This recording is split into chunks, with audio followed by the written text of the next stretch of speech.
have a theory, and stay with me, because it's going to sound more dramatic than I mean it to. I think some music, a small number of songs, across all of rock history, was only possible once.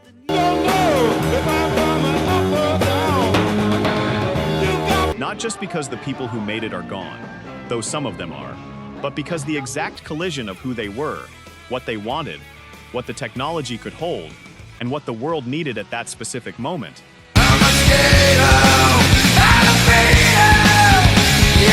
You cannot engineer that twice. You can try, and you can tell when someone is trying. The songs on this list are not trying. I read the news today, oh boy. Number 10, Johnny B. Goode, Chuck Berry, 1958.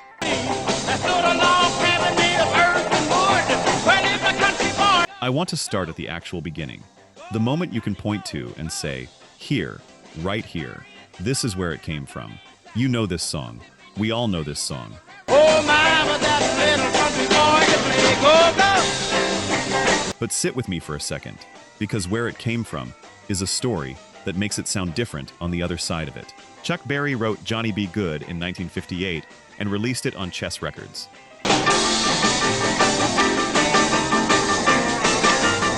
The song is partly autobiographical. Berry was born at 2520 Goode Avenue in St. Louis, which is where the title comes from. And here is the detail that I cannot stop thinking about. The original lyrics referred to the character as a colored boy, but Berry changed it to country boy to ensure the song would get radio play. Wow, Johnny B. Goode! I want you to hold that for a second. The song that is basically the founding document of rock and roll guitar, the template for everything that came after it, had to be softened at the door just to get inside the house. And it still became everything. Whoa, Johnny B. Goode! The opening guitar riff borrows from the opening single-note solo on Louis Jordan's Ain't That Just Like a Woman, played by guitarist Carl Hogan in 1946. Berry took it and rebuilt it and created the vocabulary.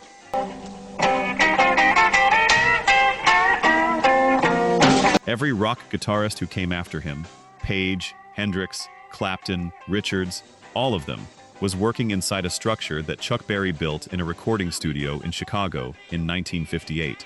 When the sun go down, maybe someday your name will be in lights. John Lennon once said, if you tried to give rock and roll another name, you might call it Chuck Berry. And he was not wrong. And I know you know this feeling.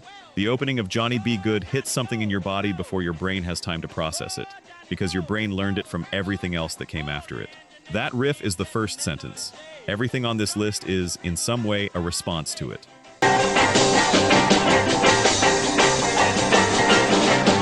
Number 9, Like a Rolling Stone, Bob Dylan, 1965. People call, say, beware, doll, you're bound to fall.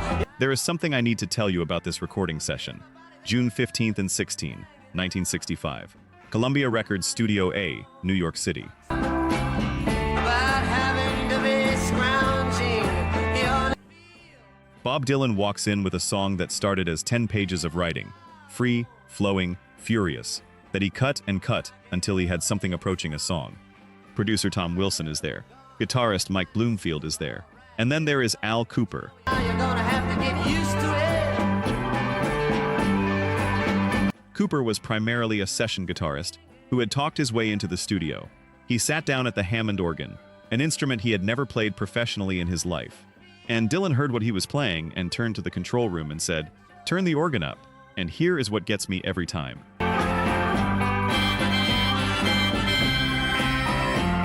Cooper could not really play the organ. He was finding it in real time. Those particular hesitant chords landing just slightly behind the beat, that is not a choice. That is someone discovering an instrument while the tape is running. The knowledge that the song only really came alive one time, with no outtakes of note, retrospectively gives the recording a dramatic sense of event. I'm in your prime. Then You cannot recreate that. You can hire the greatest organist alive and ask them to play it a little hesitantly, and it will not be the same. Because Cooper was not playing the organ. He was finding it. Columbia's sales department tried to kill the song. At over 6 minutes, they called it commercially impossible and relegated it to the graveyard of canceled releases.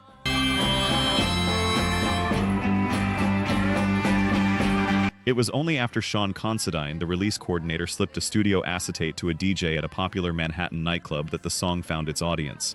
The crowd demanded it be played again, straight through. The acetate wore out.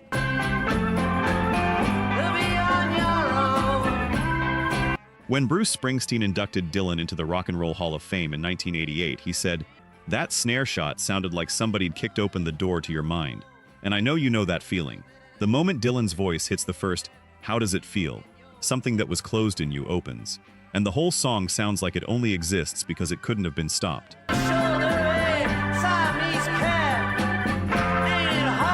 Let's look at the numbers. Only 9% of you are actually subscribed. Honestly, that's tough to see. Our team spends days hunting down archives and verifying every single fact just to tell these stories right. If you've made it this far into the video, you're clearly part of the community, so please hit subscribe. It costs nothing and helps us immensely. Now, for those already subscribed, very few of you have made the jump to our membership, and that's a hard pill to swallow because you're the ones who know our value best. If this channel has moved you or inspired you, consider joining. It's the price of one coffee, but it's the literal fuel for this channel. Let's keep this alive together. Back to the story. Number 8, Good Vibrations, The Beach Boys, 1966.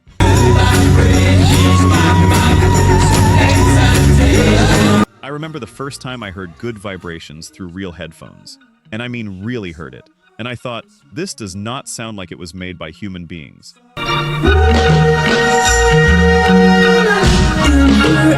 It sounds like the idea of music trying to become music. Brian Wilson began the recording process in February 1966 and finished the song in September. He worked across 4 different Hollywood studios because each had a unique acoustic character he wanted to capture for specific sections.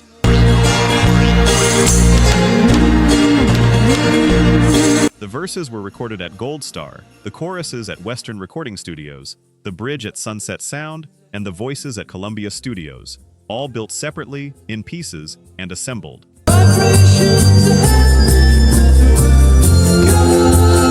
Over 90 hours of tape was consumed in the sessions, with the total cost of production estimated in the tens of thousands of dollars, making it the most expensive single ever recorded at that time.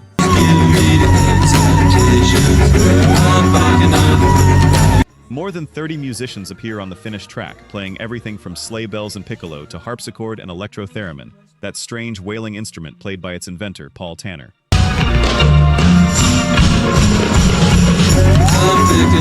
Here is what I need you to understand. Brian Wilson could not read or write music.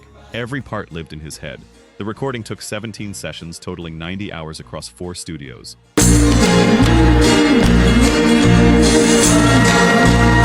The modular approach, recording fragments separately and assembling them like a sonic puzzle, was something nobody had done this way in pop music before.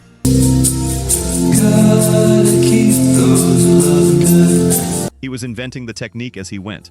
His own bandmates had resisting ideas and did not quite understand his vision, saying it was too modern and too long.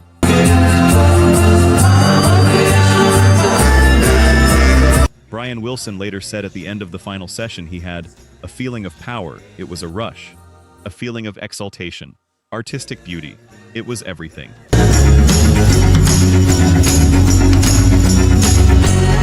And the further truth is, when the Beatles heard Good Vibrations, Clinton Halen suggests their 1967 double A-side, Strawberry Fields Forever, / Penny Lane, was a direct response to it.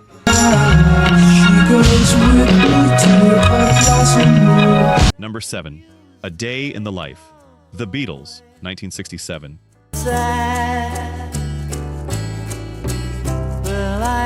February 10th, 1967, Abbey Road Studios, London. Members of the Royal Philharmonic and London Symphony Orchestras arrived at EMI for what they believed was a proper classical recording session.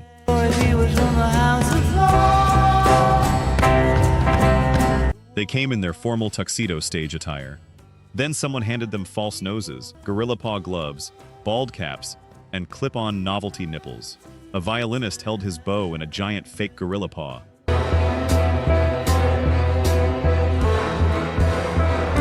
Mick Jagger and Keith Richards were in the room dressed in full psychedelic regalia, watching. The Beatles, somehow, were the only ones who hadn't dressed up for their own party. on my coat and grab my hat. The orchestra was asked to fill 24 bars, an empty gap between the two sections of the track, with something that escalated. John Lennon described what he wanted as a musical orgasm. The musicians were told, "Start on the lowest note your instrument can produce, end on the highest. Take your own path up, and whatever you do not listen to the musician next to you."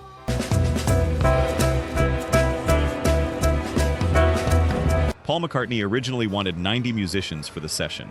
They ended up with 40, but the orchestra was recorded 4 separate times on a 4-track tape, creating the sonic equivalent of 160 musicians.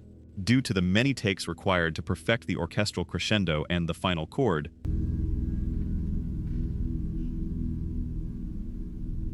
the total time spent recording A Day in the Life was 34 hours. For reference, the Beatles' entire debut album, Please Please Me, had been recorded in only 15 hours and 45 minutes. On February 22nd, Lennon, McCartney, Ringo Starr, and roadie Mal Evans sat down at 3 pianos and struck an E major chord simultaneously. The English army had just won. Engineer Jeff Emmerich kept nudging the volume knobs upward to capture every last vibration. The chord lasted 53 seconds. The BBC banned the song, objecting that "I'd Love to Turn You On" was a drug reference, which it was. Lennon and McCartney later admitted as much. I know you just smiled. Because you know the chord. You have always known the chord. And now you know that 4 people hit it on 3 pianos at the same time, and an engineer kept turning it up until there was nothing left. And here is where I want to talk to you for a second before we keep going. Upstairs and had a smoke, and somebody spoke and I went into a dream. Number 6, Purple Haze, Jimi Hendrix, 1967. But I don't know why. Excuse me while I... Here is the thing about this band that nobody says enough. The Jimi Hendrix Experience had been together for about 2 months when this happened. The end of time.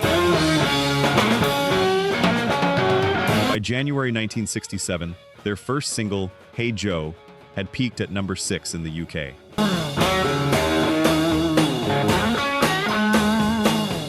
It was a cover, not a Hendrix composition. Hendrix told the press, "That record isn't us. The next one's gonna be different." Oh, just the end of time. Producer Chaz Chandler had heard Hendrix toying with a new guitar riff in his apartment and told him, "Keep working on that. That's the next single." On December 26, 1966, Boxing Day,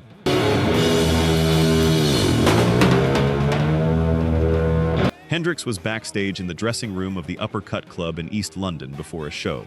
Chandler told him to write the rest of it, and he did, right there in the dressing room before they went on stage. On my mind. Is it tomorrow or just the... They recorded the basic tracks at Delane Lea Studios on January 11, 1967. Drummer Mitch Mitchell later said he and bassist Noel Redding learned the song while they were in the studio.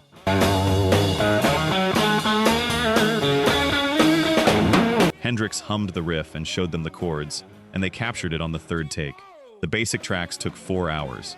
For overdubs, Chandler took the 4-track tape to Olympic Studios, where they met engineer Eddie Kramer.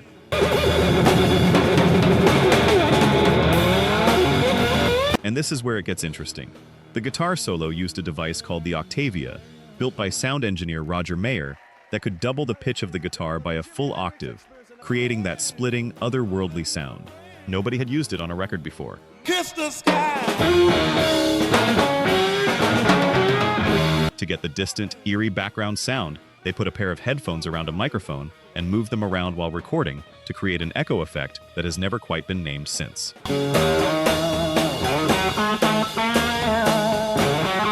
I need you to imagine what it felt like the first time someone heard that tritone opening riff blast out of a radio in 1967. That particular interval, the flattened fifth, had been called the devil's interval in music theory for centuries. Composers were once told to avoid it. Hendrix opened with it, in his second single.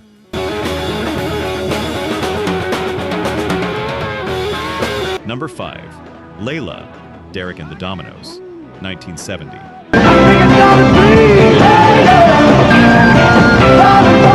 Eric Clapton was in love with Pattie Boyd, and Pattie Boyd was married to his best friend George Harrison, and Clapton could not say it out loud. So he wrote a song about it, consuming, desperate, unrequited love, and then hid behind a fake band name so nobody would know it was him.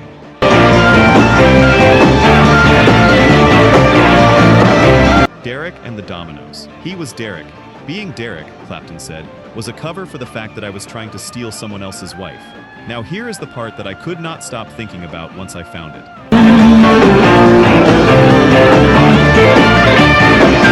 The sessions at Criteria Studios in Miami were going.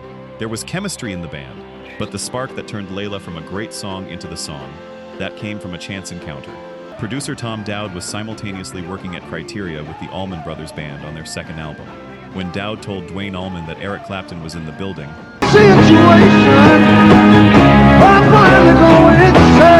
Allman said, "I'd love to come by and just watch." And Clapton, hearing this, decided, let's all go to the Allman Brothers show instead. Duane Allman was a huge Clapton fan. When the Allman Brothers played a show in Miami on August 26, 1970,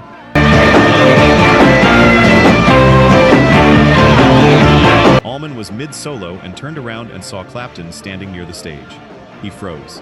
After the gig, both bands went back to Criteria and jammed for the next 18 hours.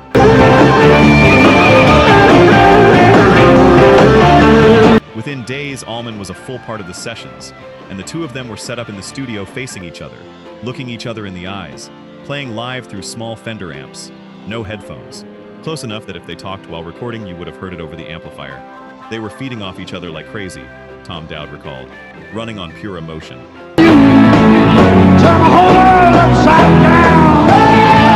Allman played on 11 of the 14 songs on the album. Duane Allman died in a motorcycle accident in October 1971. He was 24 years old. Clapton later said that when he hears Layla, it is almost like he was not in that band, like he is listening to someone he really liked. Now hear it again. Knowing all of that, knowing what Clapton could not say, and who he had to meet by accident to say it the way it needed to be said, tell me it does not sound different.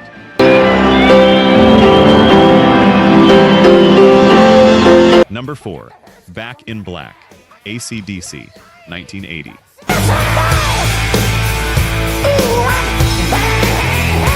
On February 19, 1980, Bon Scott died from alcohol poisoning after a night out in London. The remaining members of AC/DC considered disbanding. They had every reason to. Scott was not replaceable, and they knew it.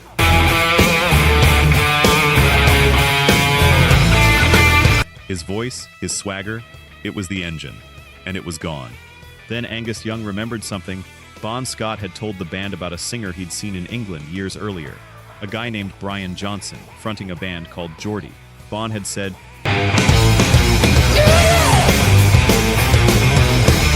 "He's a guy that knows what rock and roll is all about." Bon Scott from the grave had pointed at his own successor.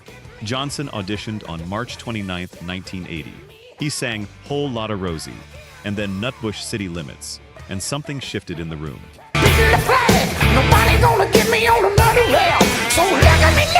It put a little smile on our faces, Malcolm Young said, for the first time since Bon. Less than 6 weeks after Scott's death, AC/DC booked Compass Point Studios in Nassau, Bahamas, with producer Mutt Lange.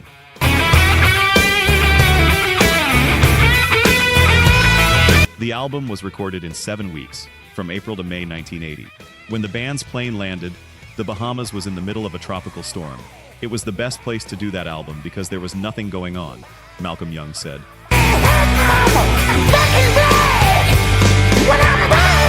We'd sit through the night with a couple of bottles of rum with coconut milk in, and work.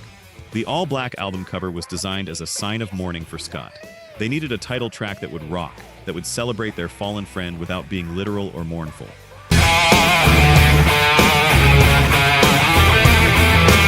Johnson wrote the lyric off the top of his head, thinking it was nonsense. His bandmates thought it was perfect. Lines about abusing 9 lives and beating the rap summed up Bon Scott exactly. Brian Johnson later said that when the sessions ended, he went outside, sat among some trees in the Bahamian sun, and felt so happy he had done it.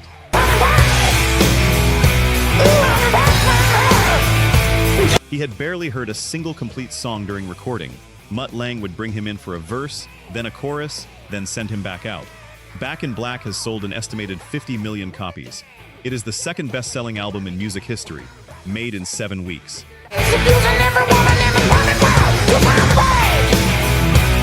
By a band that almost did not exist, as a tribute to the man whose shoes no one was supposed to be able to fill. And if you have ever done something under impossible circumstances and surprised yourself, you know exactly what those sessions in Nassau must have felt like. Number 3, Born to Run, Bruce Springsteen, 1975.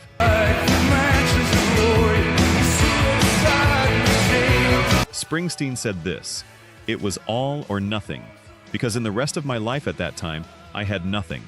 Every night, that's how I went into the studio." Recording sessions for the Born to Run title track lasted 6 months.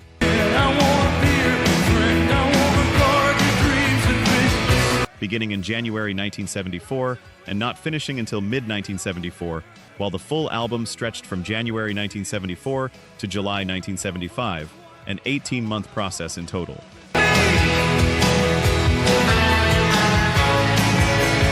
Springsteen was trying to emulate Phil Spector's wall of sound production, that dense, orchestrated, reverb-drenched approach, and translate it into the urgency of rock and roll in 1975. He wanted it to sound like, in his own words, Roy Orbison singing Bob Dylan, produced by Spector.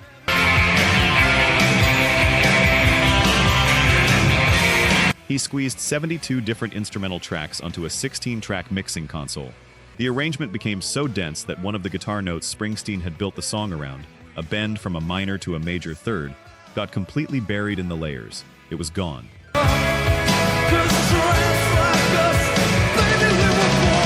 Guitarist Steven Van Zandt heard it and told him, and Springsteen said, "Leave it."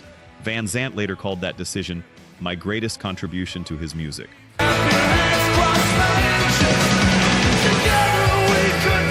Bassist Gary Talent said of the sessions, "I just remember it taking forever." Talent brought his wife to the studio once. She heard the same 8 bars repeated for 4 hours straight. She never asked to come back. Producer John Landau said the sessions went so long, engineers would fall asleep at the board mid-session, and Springsteen kept going.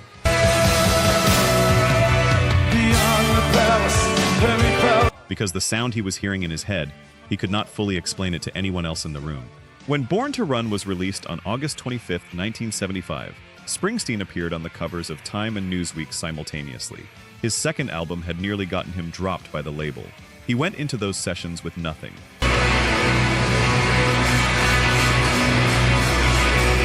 And he came out with a record that sounds, to this day, like a city being built in real time from pure desperation.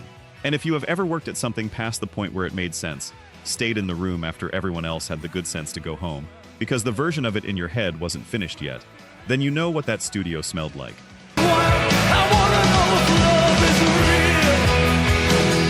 Number 2, Smells Like Teen Spirit, Nirvana, 1991.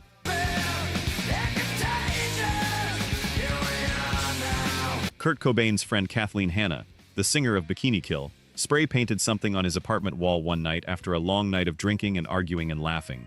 She wrote, "Kurt smells like teen spirit." She meant it as a joke.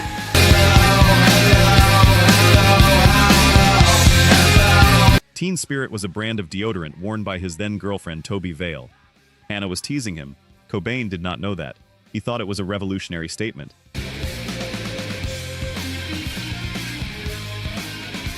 He thought she was saying something about him, about his generation, about the specific rage and apathy and contradiction of being young at that particular moment. He thought it was the title of a manifesto. He wrote the song around that misunderstanding.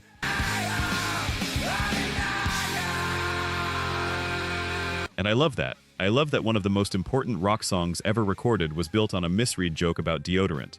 Cobain described his intention as trying to write the ultimate pop song.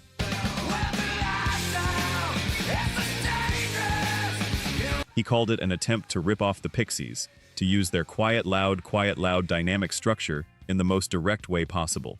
He sent a cassette demo to producer Butch Vig before the recording sessions.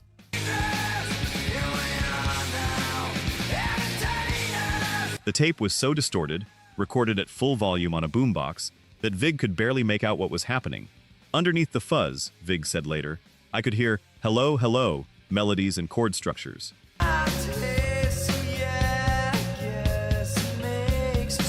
And even though the recording was terrible, I was super excited, to unquote. They recorded Smells Like Teen Spirit at Sound City Studios in Van Nuys, California in May 1991.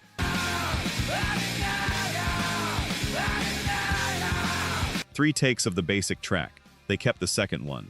Vig moved the bridge from the end of the song to the middle, and then he had to convince Cobain to double-track his vocals.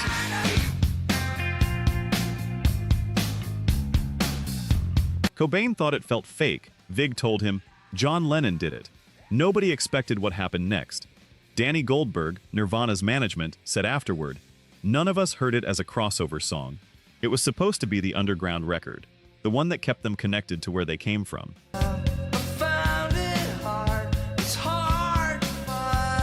Cobain later said he almost felt embarrassed by how big it got, like he had lost the ability to control something that was supposed to be his. And you were somewhere specific the first time you heard it. You may not remember where, but something in you does. Because that is what songs like this do. They attach to moments in your life that you were not ready for, and they stay there.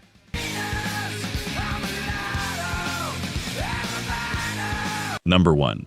Bohemian Rhapsody, Queen, 1975.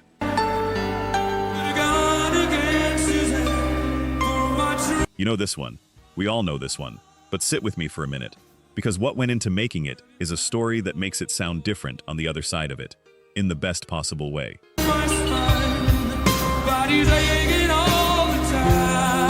In the late 1960s, Freddie Mercury was a student at Ealing Art College in London. He came up with an opening line, "Mama just killed a man." He believed it sounded like something a lonely gunfighter would say. Before naming the song Bohemian Rhapsody, he called it the cowboy song.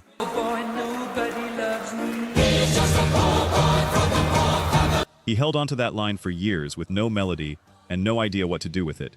By mid-1975, Mercury told his bandmates he had enough material for about 3 separate songs.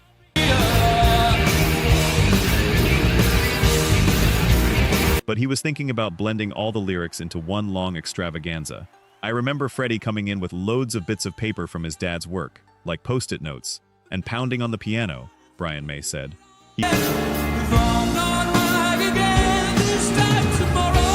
He played the piano like most people play the drums, and this song he had was full of gaps where he explained that something operatic would happen here. He'd worked out the harmonies in his head. Recording began on August 24, 1975, at Rockfield Studios in Monmouth, Wales.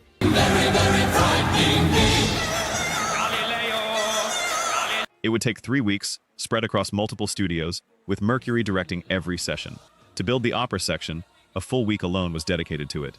Mercury, May, and drummer Roger Taylor sang their vocal parts for 10 to 12 hours a day.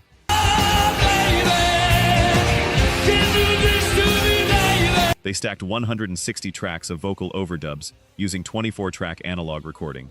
Mercury sang the middle register, overdubbing his voice until it sounded like a chorus, with the words Galileo and Figaro bouncing up and down the octaves. They ran the tape through the recording heads so many times that it started to wear out. Carry on, Once we held the tape up to the light and we could see straight through it, May said. The music had practically vanished. Every time Fred decided to add a few more Galileos, we lost something too. And here is the part. Queen's record company did not want to release it as a single. At nearly 6 minutes, they said it would never get radio airplay.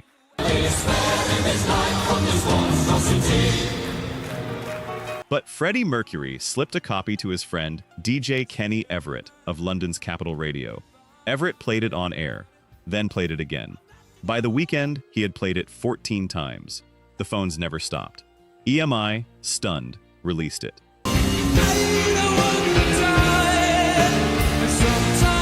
In the UK, it went to number 1 for 9 consecutive weeks. After Mercury's death in November 1991, Bohemian Rhapsody returned to number 1 for another 5 weeks.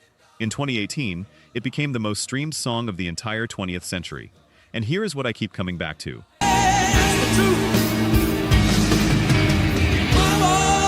Freddie Mercury held one lyric in his head, "Mama just killed a man," for almost a decade before he found the right vessel for it. Then it took his voice stacked 160 times, on analog tape worn thin enough to see through, in a studio where a DJ friend had to sneak the recording onto the radio for the world to even hear it.